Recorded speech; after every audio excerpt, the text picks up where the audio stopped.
Hello viewers, আসসালামু আলাইকুম। HN kitchen পক্ষ থেকে আপনাদের স্বাগতম। চলে এলাম নতুন একটা রেসিপি নিয়ে। আজকে আপনাদের সাথে শেয়ার করব দুর্দান্ত স্বাদের একটা মজাদার নাস্তার রেসিপি। চলুন কথা না বাড়িয়ে চলে যাই মূল রেসিপিতে। ভিউয়ার্স, নাস্তার রেসিপিটি তৈরি করার জন্য এখানে আমি উষ্ণ 1 কাপ পরিমাণ গরম দুধ নিয়ে নিয়েছি। দিয়ে দিচ্ছি 1 চামচ পরিমাণ ইস্ট। এই পর্যায়ে ঢাকনা দিয়ে ঢেকে দিচ্ছি 10 মিনিটের জন্য। ভিউয়ার্স, রেসিপিটি দেখার শুরুতে অবশ্যই একটা লাইক করে দেবেন এবং কন্টিনিউ করবেন। ফিরে এলাম 10 মিনিট পর। দেখতেই পাচ্ছেন দুধের সঙ্গে কত সুন্দরভাবে সেট হয়ে গেছে ইস্টটা। এরপর যে একটা চামচ দিয়ে আমি ভালো করে নেড়েচেড়ে মিশিয়ে নিয়েছি। দিয়ে দিয়েছি স্বাদ মতো লবণ। লবণটা দেওয়ার পর আমি ভালো করে নেড়েচেড়ে মিশিয়ে নিয়েছি। দিয়ে দিচ্ছি 1 কাপ পরিমাণ আটা। দিয়ে দেব হাফ কাপ পরিমাণ চিনি। এখানে আপনার চিনির পরিমাণটা কম বেশি দিতে পারেন। সবগুলো ভালো করে নেড়েচেড়ে আমি একটা সফট ডো তৈরি করে নিব। ভিউয়ার্স, এ পর্যায়ে আবারও আমি ঢাকনা দিয়ে ঢেকে দিচ্ছি 30 মিনিটের জন্য। ফিরে এলাম 30 মিনিট পর। দেখতেই পাচ্ছেন ডোটা কত সুন্দর ফুলে উঠেছে।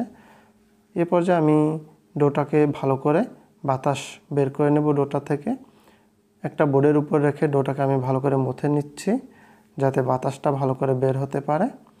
ভিউয়ার্স, এ পর্যায়ে আমি ডোটাকে একটা রুটির শেপ দিয়ে দিয়েছি। দেখুন, ছিটিয়ে দিচ্ছি পরিমাণ মতো সাদা তিল যাতে সমস্ত রুটিটা কভার করতে পারে তিলটা সেট করার জন্য আমি আবারও এটাকে প্রেস করে নিচ্ছি। দেখুন, যাতে তিলগুলো ভালো করে সেট হতে পারে। ভিউয়ার্স, আমার রেসিপিটি ভালো লাগলে অবশ্যই আমার চ্যানেলটি সাবস্ক্রাইব করবেন, লাইক কমেন্ট করবেন এবং বন্ধুদের সাথে বেশি বেশি শেয়ার করবেন যাতে তারা আমার রেসিপিটা দেখতে পারে। এই পর্যায়ে আমি একটা নির্দিষ্ট মাপের রুটিটা কেটে নিচ্ছি। আমি এখানে একটা গ্লাস ব্যবহার করছি যাতে সাইজটা একটু বড় আকারের হতে পারে। দেখুন কত সুন্দর সেট হয়ে গিয়েছে সাদা তিলগুলো। আমি অতিরিক্ত অংশটা তুলে নিচ্ছি। ভিউয়ার্স, এই পর্যায়ে আমি চলে যাব এগুলো ভাজার জন্য। এগুলো ভাজার জন্য একটা প্যানে পরিমাণ মতো তেল দিয়ে গরম করতে দিয়ে দিয়েছি। চলুন চলে যাই চুলার কাছে নাস্তাগুলো ভাজার জন্য। এই পর্যায়ে চুলার পাওয়ারটা লো এবং মিডিয়ামের মাঝামাঝি রাখতে হবে, হাই করা যাবে না। হাই করলে নাস্তাগুলো কালার চলে আসবে, ভেতর থেকে কাঁচা থেকে যাবে। ভিউয়ার্স, তেলটা গরম হয়ে গিয়েছে। আমি একে একে সব নাস্তাগুলো তেলে দিয়ে দিচ্ছি। আপনারা অবশ্যই এখানে একটা লম্বা চামচ ব্যবহার করবেন অথবা খুব সাবধানতার সাথে হাত দিয়ে ভালো করে নামিয়ে দেবেন। আমি চামচ দিয়ে নামিয়েছি। দিয়ে দিচ্ছি উপর থেকে তেলগুলো ছিটিয়ে যাতে তেলের উষ্ণ গরমটা সব নাস্তাগুলো সমানভাবে লাগতে পারে। দেখুন, আমি সবগুলো নাস্তাতে তেল ছিটিয়ে দিচ্ছি। ভিউয়ার্স, নাস্তাগুলো সামান্য পরিমাণ ফুলে উঠেছে। দেখুন কত সুন্দর দেখাচ্ছে নাস্তাগুলো। আমি একে একে সব নাস্তাগুলো উল্টিয়ে দিচ্ছি। দেখুন কালার চলে এসেছে, কত সুন্দর একটা ব্রাউন কালার। আমি একে একে সব নাস্তাগুলো উল্টিয়ে দিয়েছি। দেখুন সব নাস্তাগুলো ফুলে কত সুন্দর হয়েছে। ভিউয়ার্স, এভাবে আমি 3 থেকে 4 মিনিটের মতো সব নাস্তাগুলো ভেজে নিয়েছি। বুঝতেই পাচ্ছেন কত সুন্দর হয়েছে।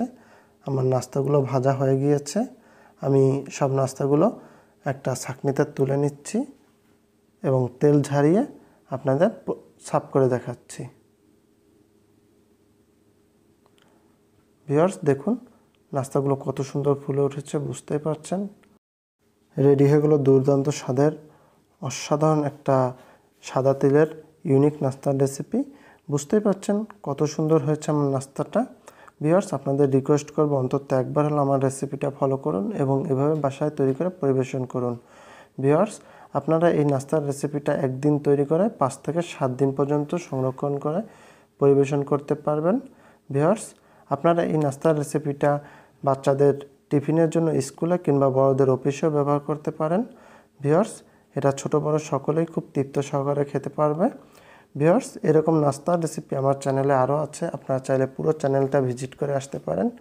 ইনশাল্লাহ সব নাস্তাগুলো আপনাদের খুবই পছন্দ হবে। ভিউয়ার্স, যারা নতুন বন্ধু দেখছেন তারা অবশ্যই এইচএন কিচেনকে সাবস্ক্রাইব করে এইচএন কিচেনের সঙ্গেই থাকুন। পরবর্তী নোটিফিকেশন পাওয়ার জন্য পাশে থাকা বেল বাটনটি চালু করে দিবেন। যারা আগেই সাবস্ক্রাইব করছেন তাদেরকে জানাচ্ছি অসংখ্য ধন্যবাদ।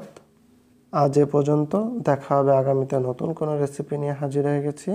সে পর্যন্ত ভালো থাকবেন, সুস্থ থাকবেন। আসসালামু আলাইকুম রহমতুল্লাহি ওয়া বারাকাতুহু।